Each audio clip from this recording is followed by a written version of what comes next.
بسم اللہ الرحمن الرحیم۔ شروع کرتا ہوں اللہ تعالیٰ کے نام سے جو بڑا مہربان نہایت رحم والا ہے۔ حضرت عبداللہ بن مسعود رضی اللہ تعالیٰ عنہ سے روایت ہے، وہ رسول اللہ صلی اللہ علیہ وآلہ وسلم سے روایت کرتے ہیں کہ آپ صلی اللہ علیہ وآلہ وسلم نے ارشاد فرمایا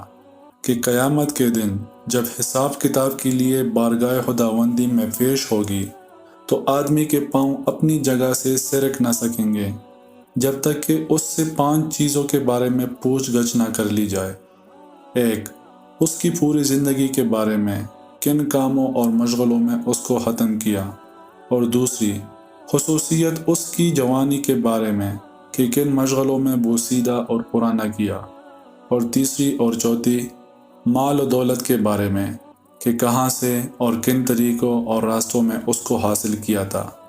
اور کن کاموں اور کن راہوں میں اس کو صرف کیا، اور 5واں سوال یہ ہوگا کہ جو کچھ معلوم تھا اس پر کتنا عمل کیا۔ تشریح: اس حدیث سے معلوم ہوا کہ قیامت میں ہر آدمی کو اپنے پورے آمد و خرچ کا حساب دینا ہوگا کہ کتنا کمایا، حلال طریقے سے کمایا یا خدا نخواستہ حرام طریقے سے، اور کمائی کو کن کاموں میں خرچ کیا، جائز میں یا ناجائز میں۔ الغرض اس دنیا اور اس کی زندگی میں ہم جو کچھ کماتے اور خرچ کرتے ہیں،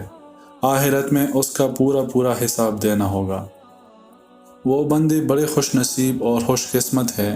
جو قیامت کے دن کے اس حساب کو پیش نظر رکھتے ہوئے کمانے اور خرچ کرنے میں اور سارے مالی معاملات میں اللہ تعالیٰ کی ہدایت اور رسول اللہ صلی اللہ علیہ وآلہ وسلم کے لائے ہوئے احکام کی پابندی کرتے ہیں، اور ان کا انجام بہت خطرناک ہے جو اس طرف سے بے فکر اور بے پرواہ ہے۔ جزاک اللہ۔